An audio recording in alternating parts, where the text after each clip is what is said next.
Señor, te damos gracias este lunes 13 de julio para estudiar tu palabra, Señor. Estamos conectándonos, Señor. Bendice a mis hermanos, Señor. Bendíceme a mí, Señor, que pueda yo expandir, Señor, en mi corazón, en mi mente, este tema, Señor, y de una manera sencilla podamos estudiar esta palabra tuya. Alabado sea tu nombre, Padre, por todo lo que tú nos das y nos bendices en el nombre de Jesús. Amén. Amén. Bueno, pues vamos comenzando. Hoy vamos a continuar.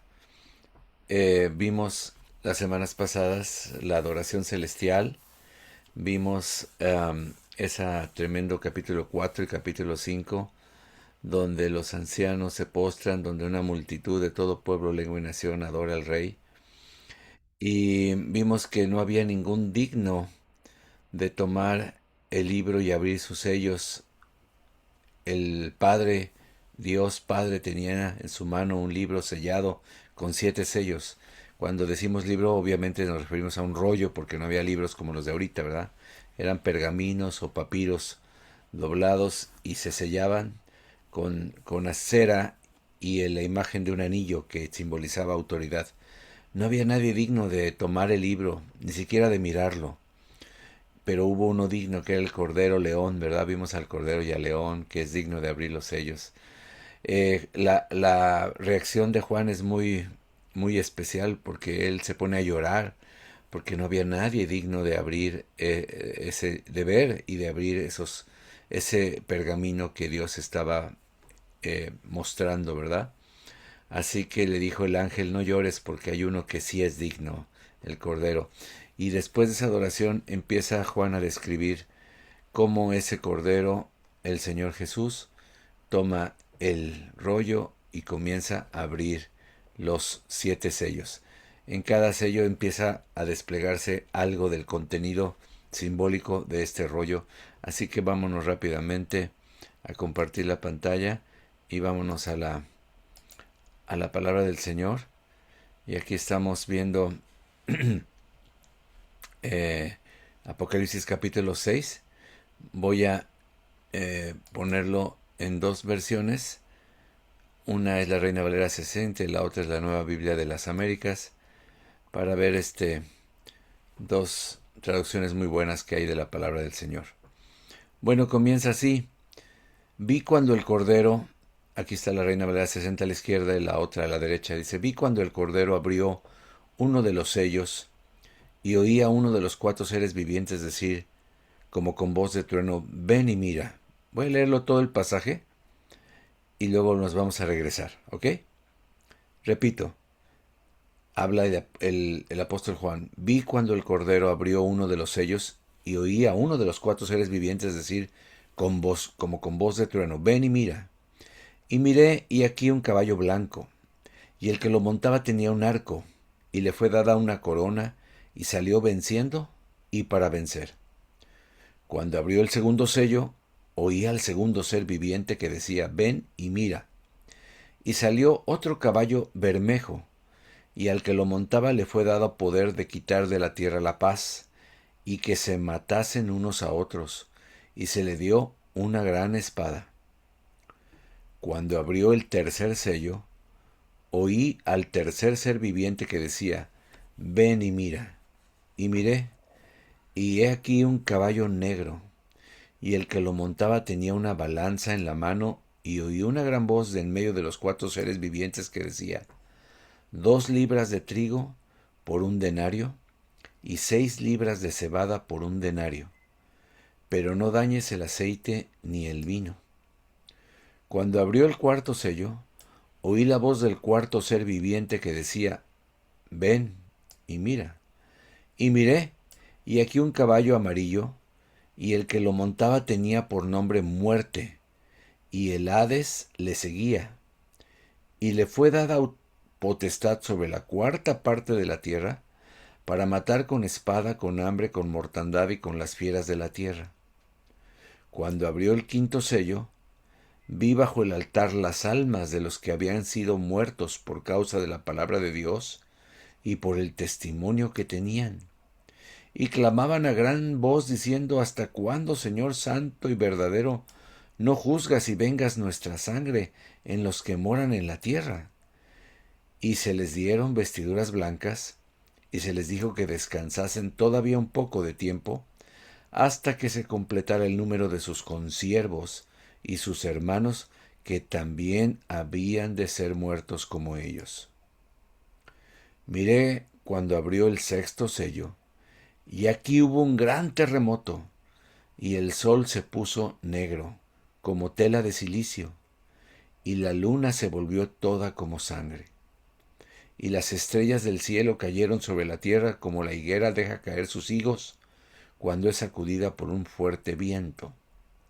Y el cielo se desvaneció como un pergamino que se enrolla, y todo monte y toda isla se removió de su lugar. Y los reyes de la tierra, y los grandes, los ricos, los capitanes, los poderosos, y todo siervo y todo libre, se escondieron en las cuevas y entre las peñas de los montes. Y decían a los montes y a las peñas: Caed sobre nosotros, y escondednos del rostro de aquel que está sentado sobre el trono y de la ira del Cordero, porque el gran día de su ira ha llegado, ¿y quién podrá sostenerse en pie? Bueno, este capítulo es tremendo, ¿verdad? Y no es fácil de analizar, pero con la ayuda del Señor vamos a ir viendo los detalles. Voy a leer ahora la Nueva Biblia de las Américas. Entonces vi cuando el Cordero abrió uno de los 7 sellos, y oí a uno de los 4 seres vivientes que decía, como con voz de trueno: ven. Bueno, primero recordemos que había 4 seres vivientes, ¿verdad? No se describen muy bien, solamente se reescriben como seres vivientes, que seguramente tenían que ver con formas angelicales, porque eran muy poderosos. Sus voces eran fuertes, dice, como voz de trueno. Un voz de trueno. Han escuchado los truenos, los rayos que tocan tierra y truenan de veras como bombas, ¿no? Hasta hacen temblar la tierra. Yo he estado cerca de caídas de rayos que los coches empiezan a sonar las alarmas porque se vibran y el impacto sonoro es fuerte. Bueno, así escuchó el apóstol Juan. En los manuscritos no incluye la palabra y mira, solo dice ven. Y por eso en este manuscrito solo dice ven. En este caso se entiende que no le está diciendo a Juan que vea, que venga, porque si no sería muy redundante que cada vez le diga ven y mira, y cuando vea otro sello, ven y mira, como si estuviera lejos. Pues si ya está ahí la primera vez, ¿por qué le diría ven y mira 4 veces, no? No, este mira no existe en los estos, sino que se puso interpretando que ese ven era para Juan. Pero no, el ven es la orden que está dando el ser viviente al jinete. De hecho, para que veas en la Biblia textual, ni siquiera usa la palabra ven. Dice: y vi cuando el corderito abrió uno de los 7 sellos, y oí a uno de los 4 seres vivientes que decía con voz de trueno: sal. Es como cuando sale a escena un personaje en una obra de teatro, en un teatro, ¿verdad? Y le están ordenando: muéstrate, sal, ven, aparece, ¿verdad? Entonces esa es prácticamente lo que estás diciendo los 4 seres vivientes. Esta es la opinión más generalizada. No le está hablando directamente a Juan, sino al caballo, al jinete que viene sentado en un caballo. Pues bien, este relato de Apocalipsis capítulo 6 es muy conocido y se ha popularizado como los 4 jinetes de Apocalipsis, ¿verdad? Así se le conoce y se ha hecho muchas películas o muchas ilustraciones acerca de los 4 jinetes de Apocalipsis, que son sus jinetes sobre 4 caballos respectivos, ¿verdad? Y aquí viene el primer sello. Cuando Cristo Jesús, cuando el Cordero toma el pergamino, destapa el primer sello, y se escucha la voz del ser viviente, sal, ven, y aparece en escena un caballo blanco. Algunas traducciones dice, y alcé mis ojos y vi un caballo blanco. El que estaba montado en él tenía un arco. Se le dio una corona y salió venciendo para vencer, o aquí dice conquistando para conquistar. Eh, la gente cuando lee esta imagen ha llegado a pensar que este caballo y este jinete tienen que ver con el bien, que incluso el jinete es Jesucristo. Pero no, no es así. Jesucristo aparece hasta el capítulo 14 y está bien definido. Aquí es un caballo blanco, símbolo de paz, pero el que lo monta tiene un arco. Fíjense que no dice arco y flecha, nada más dice que está el arco. Se puede entender que tuviera flechas, pero trae un arco. Y un arco que simboliza poder, fuerza, y dice que se le dio una corona. No era una corona propia, ¿verdad? Sino que se le otorgó una corona. Y salió conquistando y para conquistar. Esa expresión venciendo para vencer y para vencer, conquistando y para conquistar, habla de un desenvolvimiento, ¿verdad? De un aumento, ¿no? Va a un nivel y llega a otro más y a otro más y empieza a abarcar más su conquista. Este caballo y este personaje se hace referencia más que nada al anticristo, hermanos. Porque de alguna manera estos cuatro caballos son de maldad, son de calamidad y están conectados todos. De ninguna manera pudiera ser Cristo en este momento, sino es el anticristo precisamente, el que se disfraza de ángel de luz, el que tiene a muchas personas pues engañadas. Y esto es lo que hace, o sea, si tú quisieras timar, pues tú no te disfrazas de lo que eres, ¿no? De un ángel de tinieblas y con cuernos y que todo. No, la Biblia dice que Satanás se disfraza de ángel de luz. Y aquí vemos a un jinete que pudiera parecer del bien, pero en realidad trae un arco que simboliza que va a usar fuerza, va a usar conquista, va a usar guerra y empieza a conquistar, empieza a ganarse el corazón de las personas, empieza a ganar tierra, ¿verdad? Entonces es interesante que este sello que simbolizan juicios aparece primero con una persona en un caballo blanco y con arco para conquistar. La Biblia nos exhorta, por ejemplo, allá en Jeremías 35, empieza a hablar el Señor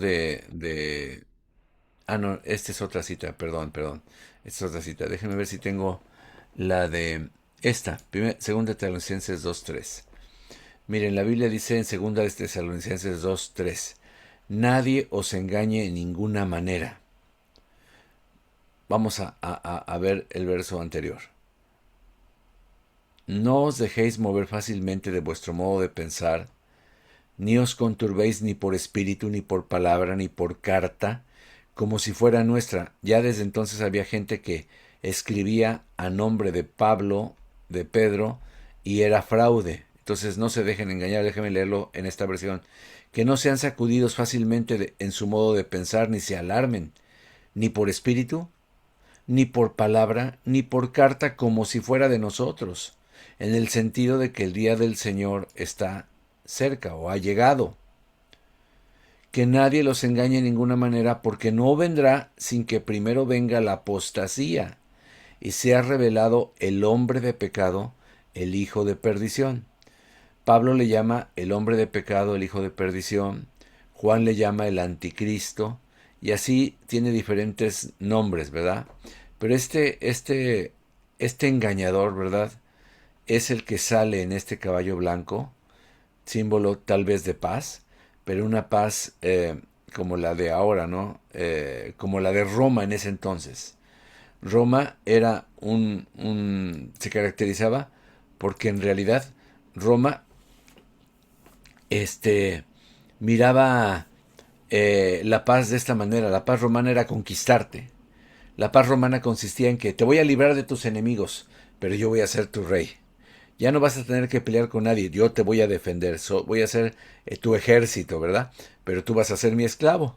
Entonces era la manera en que ellos conquistaban las tierras. Era la famosa paz romana que pues no era paz, era más bien esclavitud, pero de alguna manera tenía beneficios, les daban calles, les daban acueductos y les daban sobre todo protección. Una vez que los lugares conquistados se rendían y pasaban a propiedad del imperio, pues el imperio los protegía de otros imperios, ¿verdad? Así que esa era la famosa paz.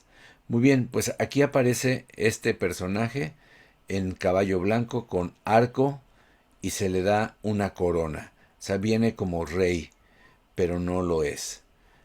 Siguiente sello. Vamos al verso 3. Cuando el Cordero abrió el segundo sello, oía al segundo ser viviente que decía, ven, o como dijimos, sal, preséntate. Y el que se presenta es el siguiente. Entonces salió otro caballo, pero este caballo era bermejo, dice aquí. Aquí de plano le ponen rojo. Obviamente no hay caballos rojos, sino que son caballos que son como pelirrojos. Son bermejos y también se les conoce como alazanes. Bueno, hay diferentes colores de alazanes. Es un café rojizo que cuando les da el sol se ven bastante colorados. Le llaman caballos colorados o caballos rojos. Bermejo es el nombre más común, ¿verdad? Y se le conoce también como el caballo alazán. Bueno, este caballo rojizo, al que estaba montado en él se le concedió quitar la paz de la tierra y que los hombres se matasen unos a otros, y se le dio una gran espada. Esta espada solamente simbolizaba esa violencia, esa fuerza, pero se ve que aquí el que montaba aquí no mató a nadie, sino que se le dio el poder de quitar la paz, de poner a unos contra otros, ¿verdad? Y entonces el efecto es que entre ellos se mataron unos a otros. Qué tremendo, ¿no? Sale un caballo bermejo que puede tipificar la sangre, porque obviamente al haber maldad y muerte, pues también hay derramamiento de sangre. Entonces por eso el color de este caballo, ¿no? El caballo era rojizo, el caballo era bermejo, alazán, ese café tendiéndole a rojizo, ¿verdad? Es como los tintes que se ponen las mujeres de pelo negro, y se ponen un tinte pelirrojo y así más o menos queda cuando le da el sol, se ve rojizo el cabello, ¿verdad? Bueno, pues así eran este animal. Y el que lo montaba tenía el poder de quitar la paz entre los hombres, o sea, hacer la guerra. Y lo más interesante es que se mataran unos a otros, como sucedió en la Primera Guerra Mundial y así sucesivamente. Eso es lo que estaba viendo y se le daba a entender al apóstol Juan en este segundo caballo. Como verás, si vamos viendo uno a uno, cada sello, la cosa se pone peor. Vamos a ver. Cuando abrió el tercer sello, cuando el Cordero abrió el tercer sello, oí al tercer ser viviente que decía, o sea, cada uno de los seres vivientes son cuatro, anuncian la llegada de cuatro jinetes, ¿no? Entonces dice el tercer ser viviente, ven, sal fuera, preséntate. Y miré, y había un caballo, o sea, un caballo negro. Muy bien. El que estaba montado en él tenía una balanza en la mano. Cada uno de estos jinetes tenía un elemento simbólico. El primero tenía un arco, ¿verdad? Aunque no se dice que trajeran flechas, era un arco vacío, pero bueno, era arco y tenía coronas. Salía para vencer. El segundo trae, ¿verdad? Trae una espada. Y este tercero trae una balanza. La balanza es símbolo de compras. Así se hacían las compras. Se ponía una pesa y se pesaba la mercancía de un lado y de otro y se tasaba, se cotizaba lo que se estaba, ¿cómo se llama? Lo que se estaba vendiendo o comprando. Y lo interesante es que uno de los seres vivientes oí como una voz en medio de los cuatro seres vivientes, dice aquí, y oí una voz de en medio de los cuatro seres vivientes que decía, no dice que fuera uno de los seres vivientes, sino que de en medio de los seres vivientes salió una voz, no la distinguió de dónde salió, pero era una voz que revelaba lo siguiente, dice, 1 litro de trigo por 1 denario. O sea, 2 libras de trigo, que es 1 litro más o menos, por 1 denario. Y 3 litros de cebada por 1 denario. Y luego dice, y no dañes el aceite y el vino. Bueno, lo interesante aquí es que el denario era, en los tiempos en que se escribió el Apocalipsis, el salario de todo un día. Digamos que ahorita, pues si le pudiéramos a términos modernos, ¿verdad?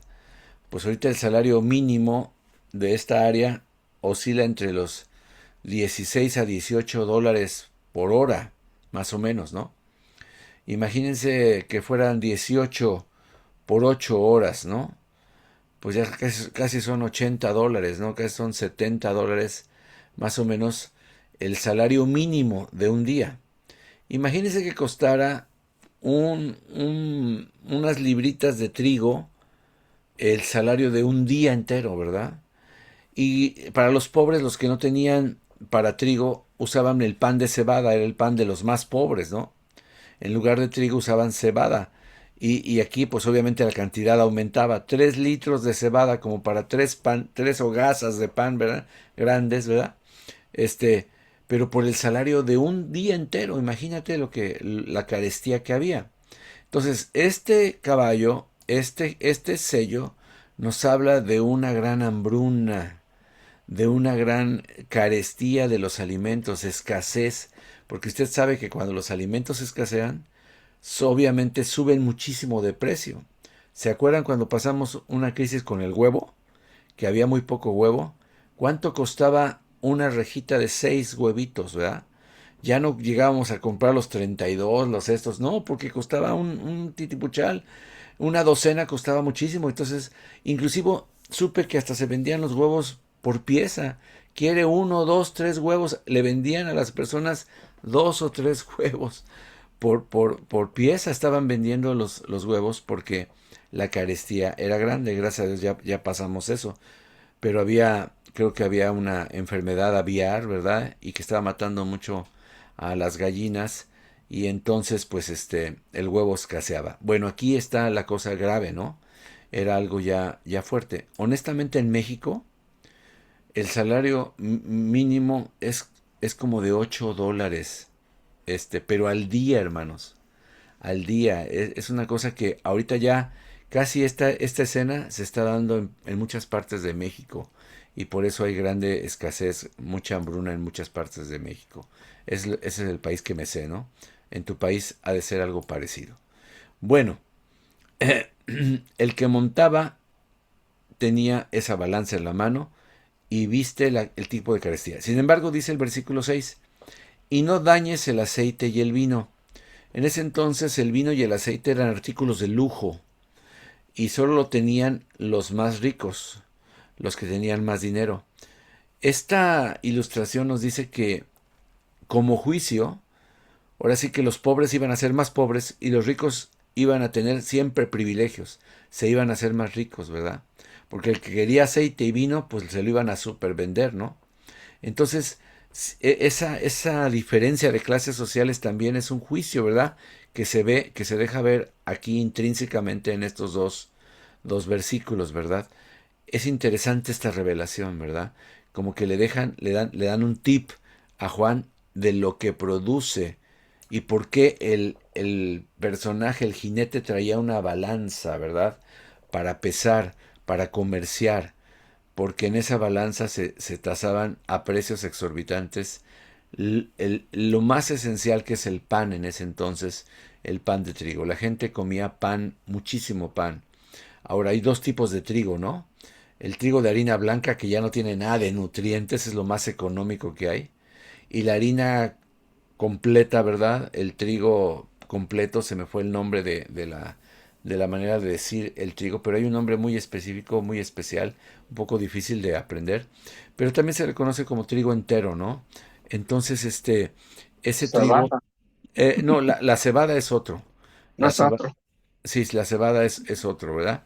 Entonces es más económico, es el pan de los pobres, ¿verdad? Entonces, pero bueno, El chiste es que había una gran carestía. Como les digo, cada vez se ponía peor este asunto. Y vamos al cuarto sello. Cuando el Cordero abrió el cuarto sello, oí la voz del cuarto ser viviente que decía, ven. Así con voz de trueno se oía, ven, sal fuera, preséntate. Recuerden que como los que se acaban de conectar, estamos aclarando que es las palabras ven y mira. Ese y mira fue agregado pensando el traductor que cuando dijeron ven, se refería a que el ángel le dijo a Juan, ven y mira. Pero recuerden que en el capítulo anterior nadie era digno ni siquiera de mirar los sellos, ¿se acuerdan? Ni siquiera de mirar el libro que había sido escrito por dentro y por fuera. No había nadie digno de abrirlos, ni siquiera de mirarlo. Por lo tanto, es ilógico que le diga el ser viviente a Juan, ven y mira, y que se lo diga 4 veces, pues si ya está ahí, ¿por qué le dice la segunda vez, ven y mira? ¿De dónde ven? ¿De dónde viene? Si ya está ahí, ¿verdad? Desde la primera vez. Así que no. Ese mira no está en los originales. Fue puesto pensando que lo que quería decir el ser viviente es, Juan, sube, ven, acércate y mira lo que está escrito. No iba a ver lo que está escrito. Iba el cuarto ser viviente a decirle al actor, sal fuera, ven. Le estaba diciendo al siguiente jinete. Y miré, y había un caballo amarillento, dice estas versiones. El que estaba montado en él se le llamaba Muerte. Ahora sí le dan el nombre al jinete. El jinete se llama Muerte. Y el Hades lo seguía. Acuérdense que el Hades es el lugar de los muertos, tanto espiritualmente el lugar de las almas que mueren, como los sepulcros, hablando materialmente. Entonces haz de cuenta que los sepulcros le seguían, ¿verdad? La muerte iba acompañada de muertos.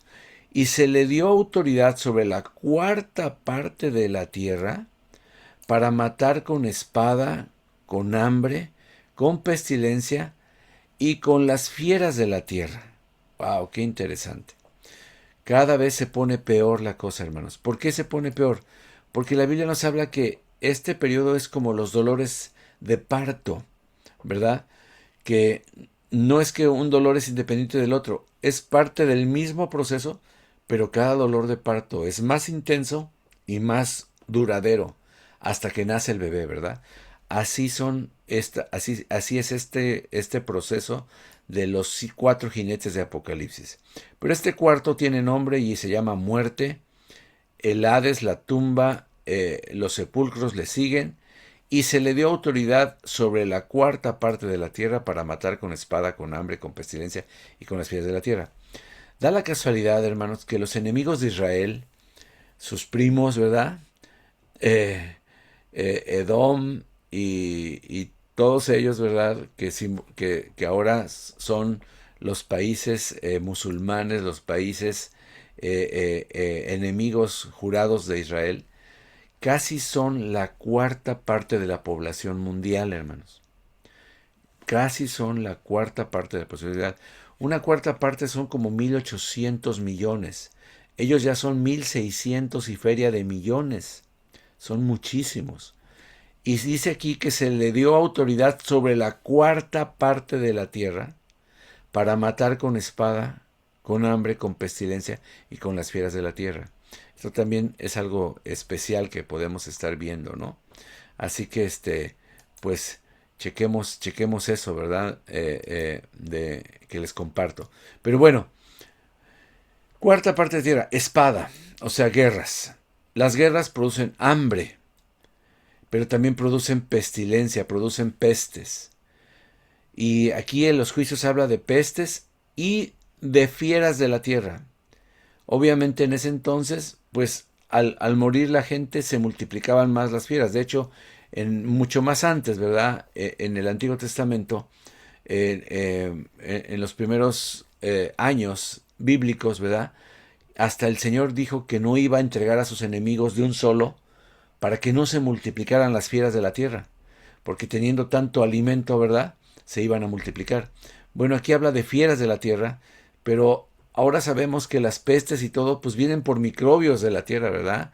Coronavirus, esto y aquello, pestilencias, enfermedades, vienen de esto, ¿verdad? Entonces está hablando de un momento muy fuerte, de una tribulación muy fuerte. Y a la cuarta parte de la tierra se le dio la autoridad para matar, ¿verdad? Estamos hablando de muchos millones de personas con esa agresividad, con esa, al grado de que pues este animal es, es, es montado y se describe como un caballo amarillento. En realidad la palabra en griego no es amarillo, es verde. Y yo creo que se les hizo muy raro, ay, como un caballo verde, ¿verdad? A los traductores, ¿no? Bueno, lo que aclara un poquito esto, ¿verdad? Déjame llevarte aquí a Jeremías 30. Jeremías tiene el equivalente de esta palabra, pero en hebreo. Y cuando Jeremías suelta un juicio para los israelitas, dice el capítulo 30, versículo 5, porque así ha dicho Jehová, hemos oído voz de temblor, de espanto y no de paz. Está hablando de un tiempo de pánico, ¿verdad? De un tiempo de mucha tribulación. Inquirid ahora, pregunten ahora, y mirad si el varón da a luz, porque he visto que todo hombre tenía las manos sobre sus lomos como mujer que está de parto. Dice aquí, pregunten ahora y vean si el varón da a luz, porque veo a todos los hombres con las manos sobre sus caderas como mujer de parto. Y dice aquí, y se han vuelto pálidos todos los rostros. Y porque se han puesto pálidos todos los rostros, bueno, déjenme poner la versión Reina Valera. Y aquí en el versículo 6, la palabra pálido, ¿verdad? Si vemos aquí en la palabra hebrea, aquí pálido, a ver si lo alcanzo, a ver, déjenme hacerme chiquito por acá, moverme para acá y poner la palabra aquí en el diccionario. La palabra en hebreo dice palidez de personas, de susto o de plantas. Es cuando una persona se pone pálida de susto que hasta dice te pones verde. Hay gente que dice estás tan asustado que tienes un color verdoso, ¿verdad? Ya no es blanco, ya es medio verdoso, de que la bilis se ha derramado, ¿verdad? Y empiezan a verse verdosos. Bueno, en realidad este término viene de otra raíz, aquí lo voy a señalar, yerek, que en el sentido dice palidez de aquí, dice de aquí, el verde amarillento dice de vegetación tierna y enfermiza. De ahí viene la palabra, el pasto que ya está pues ya seco, verde amarillento. ¿Ha visto el pasto cuando se pone amarillento? Bueno, esa es la raíz de la que viene esta palidez. Y de esa es la misma expresión, pero en griego, de este caballo color verde amarillento, ¿verdad? Entonces pudiéramos regresar que este caballo, ¿verdad? En el versículo, vamos ahí a nuestra versión, en el versículo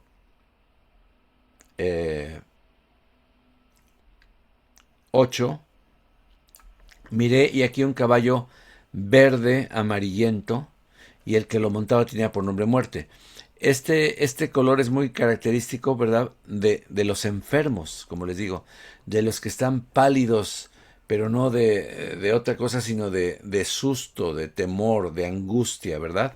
Entonces es un verde amarillento, entonces pues ver un caballo verde como que dijeron, pues como verde, ¿no? No hay caballos verdes. Tampoco hay caballos rojos propiamente dicho, ¿verdad? Ya dijimos que eran alazanes, un café rojizo. Pero bueno, ese es un dato muy interesante. Muy bien. ¿Hasta aquí alguna pregunta? Hasta aquí son los 4 jinetes de Apocalipsis, los primeros 4 sellos que se abren.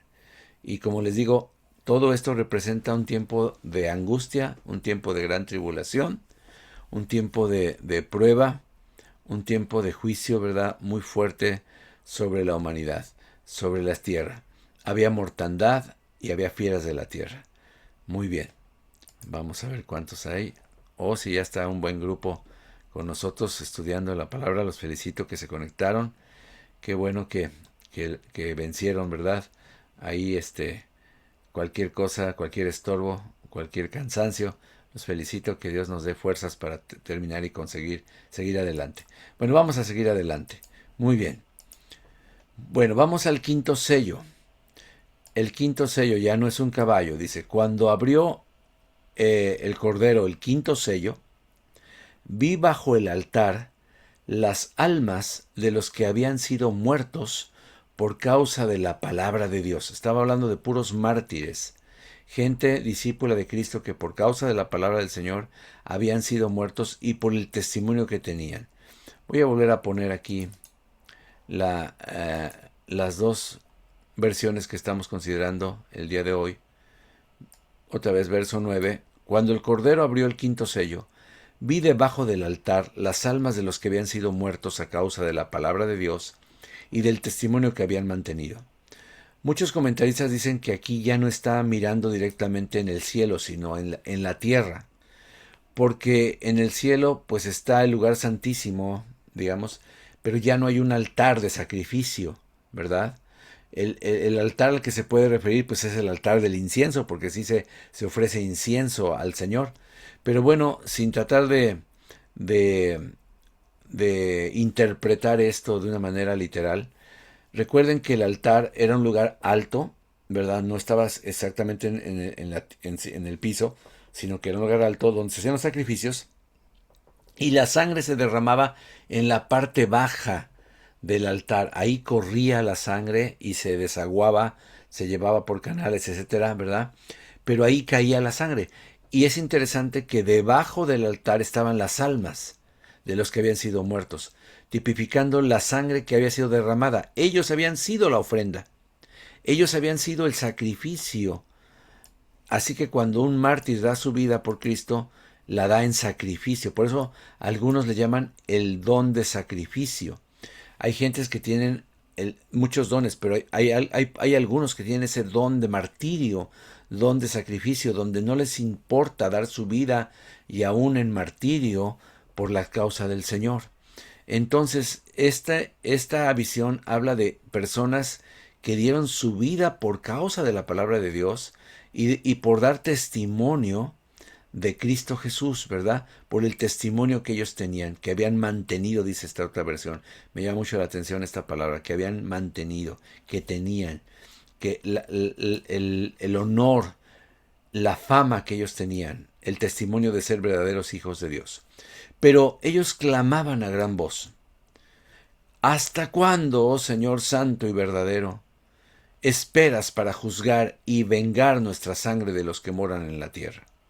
Dice aquí, ¿hasta cuándo, Señor santo y verdadero, no juzgas y vengas nuestra sangre en los que moran en la tierra? Los judíos normalmente, y desde los judíos y después los creyentes, lo que piden es vindicación. No tanto una venganza, sino que valga la pena. Lo que quieren es justicia, lo que quieren es un juicio, que nos vindiques, que quites esta afrenta. Dice, ¿hasta cuándo? Se ve que han pasado un tiempo duro de prueba, un tiempo difícil, y están clamando por justicia, están clamando porque cese esta prueba, porque ya no haya más. Y sin embargo, la respuesta del Señor es muy tremenda, dice el versículo 11. Se les dio a cada uno, me gusta la palabra cada uno, no es en bola, es personal, cada sacrificio, dice la Biblia dice las palabras en Apocalipsis que el Señor enjugará la lágrima de todos ellos.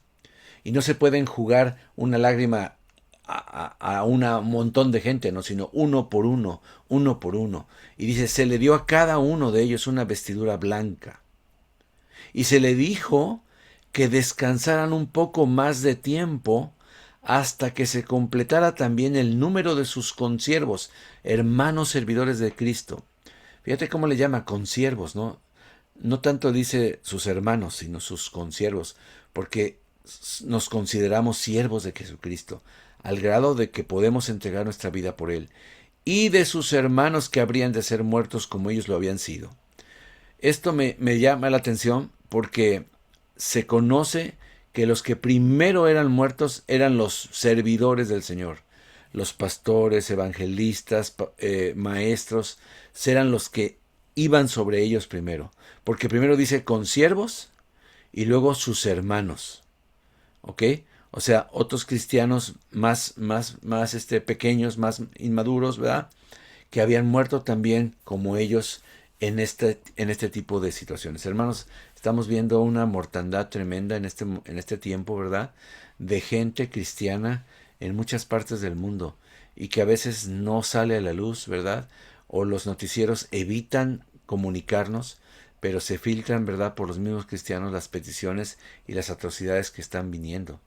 Así que de alguna manera estos sellos, pues, ya están, hermanos, ya se están abriendo poco a poco, cada vez más y cada vez más. Pero les dice algo interesante, todavía no se ha terminado el número. Espérense, tengan paciencia. Y es una noticia cruda porque significa que va a seguir habiendo mártires para el Señor, ¿verdad? Y sin embargo, a cada uno se les da una vestidura y un descanso y un consuelo. Descansen todavía un poco más. Aunque estas almas clamaban por justicia, Dios les da paz, Dios les da a cada uno un sosiego y les dice, espérense porque viene el gran juicio de Dios. Y el sexto sello empieza ya con este juicio. Dice, miré cuando abrió el sexto sello, y he aquí hubo un gran terremoto, y el sol se puso negro como tela de silicio, y la luna se volvió toda como sangre. Vi cuando el Cordero abrió el sexto sello, y hubo un gran terremoto. El sol se puso negro como silicio, hecho de cerda, dice aquí, y toda la luna se volvió como sangre, rojiza, ¿verdad? Ustedes saben que cuando hay mucha quemazón, ¿verdad? Toda la atmósfera se pinta de rojo y amarillo, que parece que estamos en Marte, ¿verdad? Y cuando hay terremoto, muerte, explosiones y demás, ¿verdad? Pues se oscurece, ¿verdad? De tanto humo, de tantas cosas, y dice que el sol se puso negro, o sea que se oscureció como tela de silicio, se hicieron tinieblas, ¿verdad? Y en medio de esa tiniebla y luz, ¿verdad? Se cambian los colores y la luna, dice, se volvió roja como sangre. Cuando la luna se pone como sangre en los eclipses de luna, sobre todo, ¿verdad? Es por la posición y por la difracción de esos rayos, ¿verdad? Cuando hay cierto tipo de atenuación de la luz. Entonces, cuando se atenúa la luz por alguna causa, ya sea por humo o por esto, los colores del cielo cambian y los colores de los astros también cambian. Dice el versículo 13, y las estrellas del cielo cayeron a la tierra. Se refiere a esos meteoritos, y también podría ser que esté hablando en lenguaje simbólico de los ángeles, que también se les llama estrellas del cielo. En Apocalipsis capítulo 12 vemos que los ángeles son echados del cielo, los ángeles que se rebelaron, ¿verdad? Y son arrojados a la tierra, ¿verdad? Entonces podría tipificar algo de esto, pero más bien yo me voy al hecho de meteoros, de estrellas fugaces que caen a la tierra y ocasionan estragos grandes. Dice, y las estrellas del cielo cayeron a la tierra como la higuera deja caer sus higos verdes al ser sacudida por un fuerte viento. Qué interesante analogía, ¿no? Para los judíos era muy claro cuando había fuertes vientos y sobre todo en esas regiones hay ventiscas muy grandes, ¿verdad? Y entonces zarandean los árboles y las higueras que todavía no han fructificado, ¿verdad? Aún es tan fuerte el viento que aún a los higos verdes se caen por el viento, ¿verdad? Dice higos verdes, o sea, higos que no están maduros, ¿verdad? Cuando es sacudida por un viento fuerte. Así caen estos meteoros a la Tierra ocasionando grandes estragos. Entonces estamos hablando de terremotos, estamos hablando de situaciones que probablemente generan explosiones y demás, ¿verdad? Y de meteoros que también acompañan al terremoto. Imagínense esto, estamos hablando de cataclismos grandes, ¿verdad? Dice el versículo 14, el cielo desapareció como un pergamino que se enrolla. O sea, ¿dónde quedó el azul del cielo? Ya no se mira, ¿verdad? Ya no se veía el azul del cielo. Y todo monte e isla fueron removidos de su lugar. Hermanos, con tantito que se movieron las placas, mire todo el estrago que ahorita se está ocasionando y que se han ido ocasionando en estos años en Indonesia, en diferentes partes del planeta, hermanos. La verdad es que ya son terremotos generalizados. ya estamos empezando a ver estos dolores de parto, entrando a estos dolores de parto y, como te digo, en un parto no disminuye, aumenta la frecuencia y la intensidad de cada dolor. Cada vez los terremotos son de mayor intensidad y de mayor duración, exactamente como unos dolores de parto.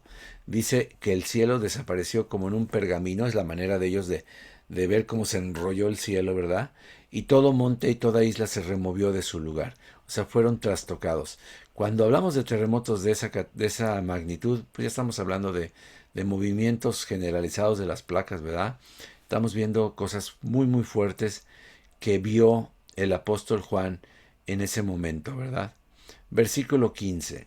Lo interesante es que la reacción de los gobiernos, la reacción de la gente no es arrepentimiento. Miren lo que ellos dicen. Los reyes de la tierra y los grandes, los comandantes, los ricos, los poderosos, y todo siervo y todo libre, o sea, todo, de todas clases sociales, de toda posición, se escondieron en las cuevas y entre las peñas de los montes. ¡Wow! Se fueron a buscar refugio en la misma tierra a donde pudieron, ¿verdad?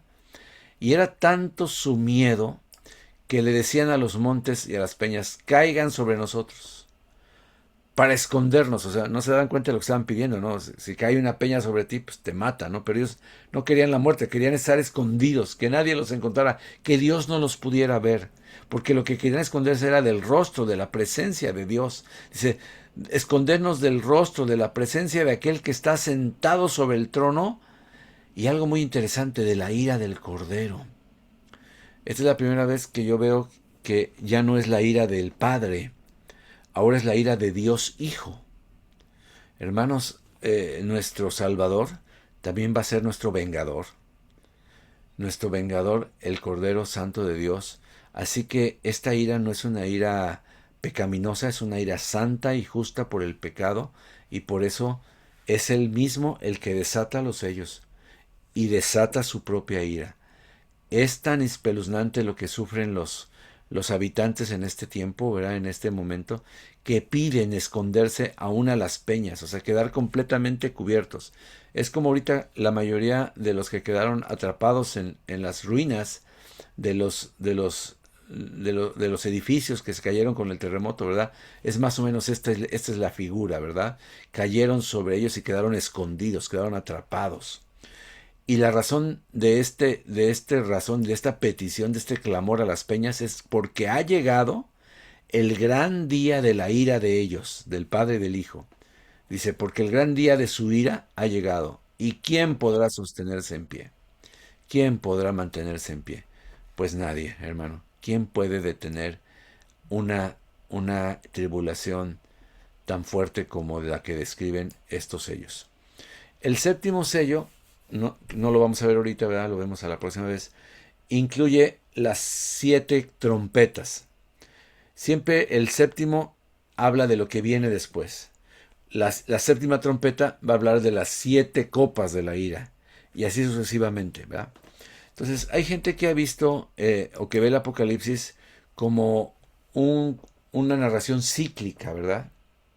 De hecho, olvidé decir que los que siguen el método histórico, la historicidad, ¿verdad?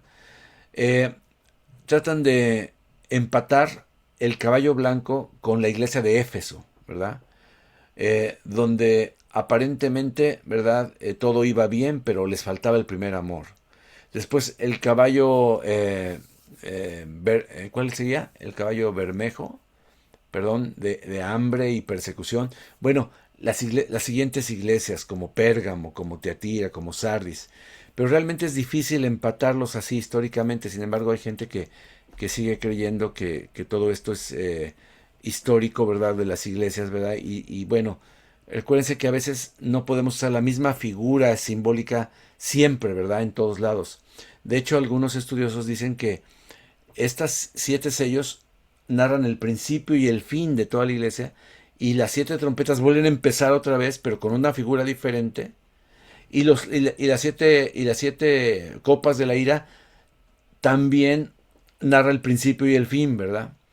Pero personalmente yo no veo eso, yo sí veo algo lineal, ¿verdad? veo etapas, ¿verdad? Yo veo etapas, ¿verdad? Donde la cosa se pone cada vez peor, peor y peor, y hasta llegar al fin de todo esto y a la regeneración de todo lo creado, ¿verdad? Pero bueno, vamos a quedarnos por el momento ahí, ¿verdad? En este capítulo. Son los cuatro jinetes de Apocalipsis, el quinto y el sexto sello, que es el peor porque es el del terremoto y el que pedía a la gente pues que cayera sobre ellos, ¿verdad?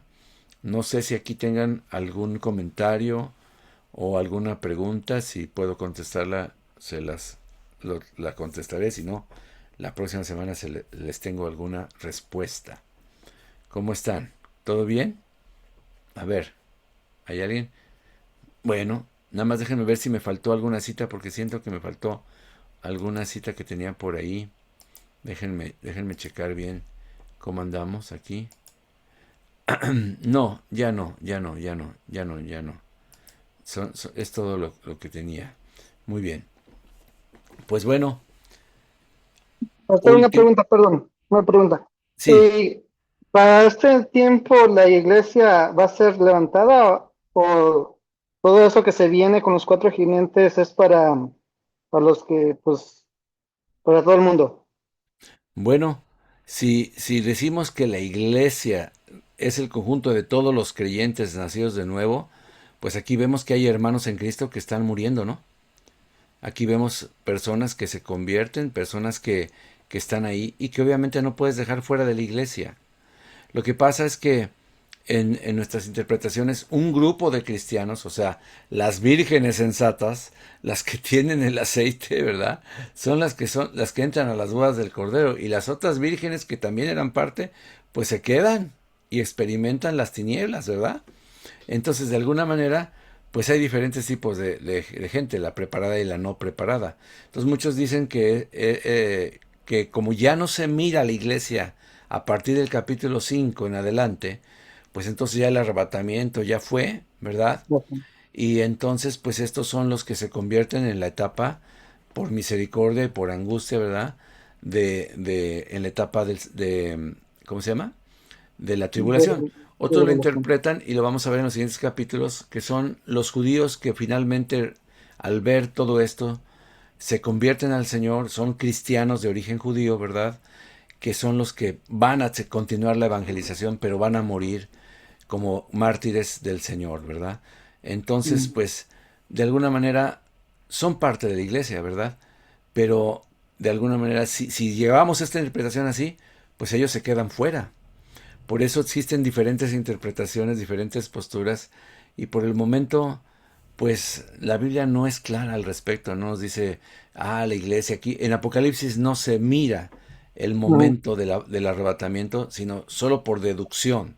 Se dice, bueno, si aquí ya no se aparece la iglesia, sino que vuelve a aparecer hasta las bodas del Cordero, Y pues ya se se fue. entiende que algo pasó, ¿no?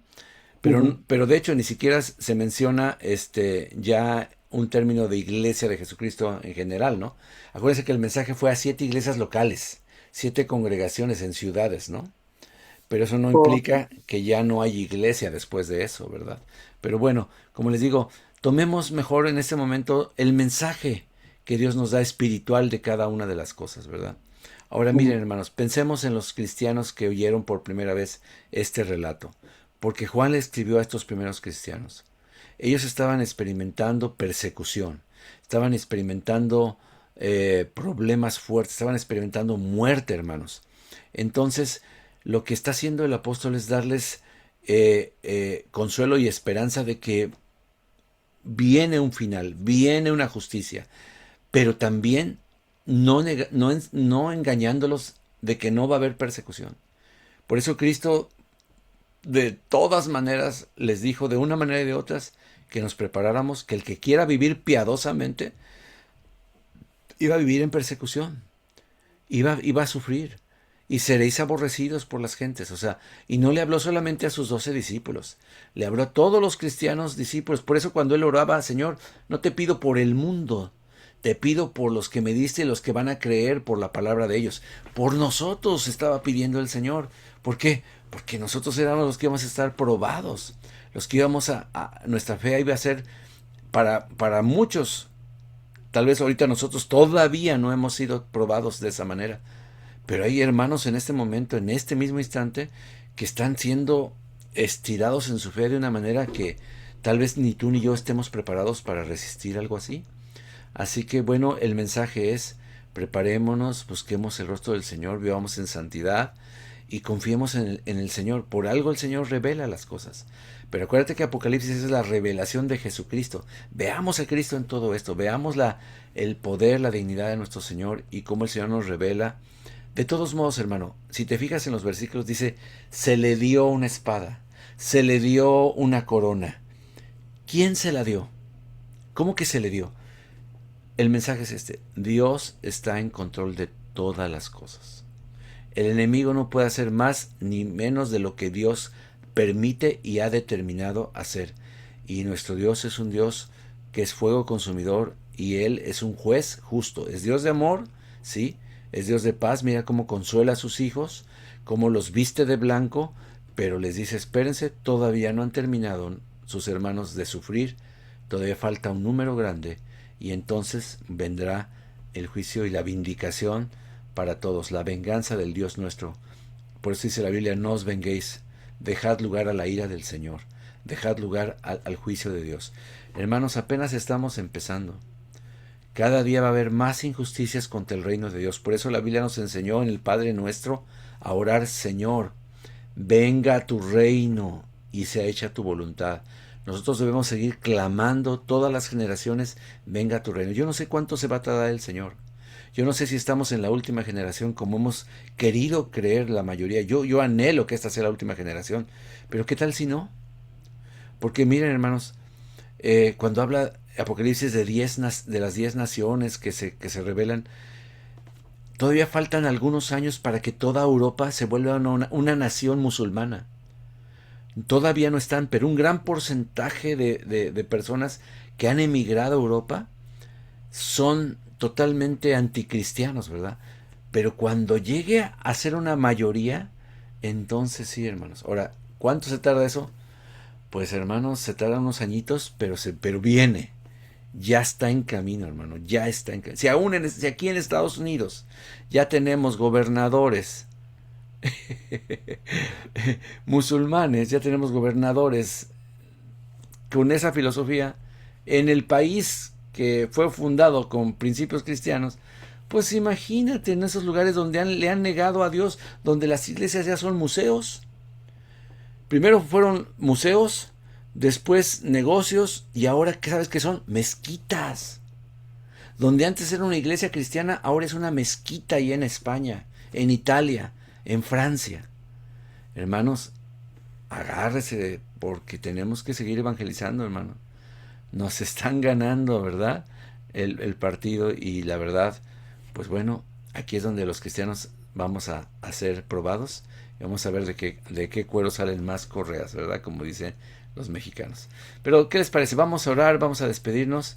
Descansen este día. Vamos a dar gracias a Dios por todo esto. Amén. Ora conmigo, hermano, no te quedes ahí. Padre Santo, te damos gracias por este libro tan impresionante, tan maravilloso, pero tan fuerte. Ayúdanos, Señor, a verlo con tus ojos, Señor. A verlo con el mensaje que quieres que nosotros pongamos en práctica, Señor. Con esa paciencia de nuestros hermanos consiervos que han sufrido y seguirán sufriendo por tu evangelio. Ayúdanos, Señor, a recordar, Señor, que tú eres el Dios que cumple sus promesas y que no vas a dejar la historia así, Señor. Ayúdanos a entender tu tardanza, como algunos le llaman, a tu segunda venida.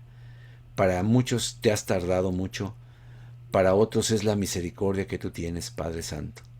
Cuando vemos a nuestros hijos, a nuestros parientes que amamos todavía sin Cristo, te decimos: Señor, no vengas. Señor, tárdate tantito más. Dale una oportunidad a este pariente, a este hijo, a este nieto, a este sobrino. Señor, nosotros entendemos tus tiempos y lo que sabemos es que eres soberano. Ayúdanos, Señor, a ser la iglesia que realmente hace la diferencia, Señor. Y si un día somos perseguidos, lo hagamos sin quejarnos y con gozo, Señor, porque tú eres nuestro guardador y tú eres el que tiene todas las cosas en tu mano y en tu control. En el nombre de Cristo Jesús, llénanos con tu Espíritu Santo. Que nuestras lámparas estén llenas de aceite, Señor. Que estemos siempre preparados para cuando llegue la hora en que se grite, he aquí el novio, salid a recibirle. ¡Wow, Señor! Qué maravilloso va a ser estar preparados, Señor, y entrar a las bodas del Cordero, Señor. Gracias te damos, Señor amado. Gracias te damos. Esperamos en ti, Señor. Mientras tanto, dale fuerzas a nuestros hermanos y hermanas. Te oro, Señor, y te presento a todos los que están enfermitos, están adoloridos, están pasando por alguna situación de insomnio, por alguna cosa que les moleste, Señor. Señor, suple las necesidades de mis hermanos. Quita toda angustia de sus corazones. Ayúdanos a creer y a confiar en ti, que en medio de cualquier circunstancia tú tienes control de todo. Gracias por el hogar, gracias por el pan de cada día, Señor. En el nombre de Jesús te damos. Bendice a nuestros hermanos allá en México que están conectados con nosotros hoy y permite, Señor, que tú suplas cada una de sus necesidades. En el nombre precioso de Jesús. Amén, hermanos. Buenas noches. Amén, buenas noches. A todos. Buenas noches, buenas Dios noches. bendiga, ma. Buenas noches, bendiciones. Bendiciones. Bendiciones.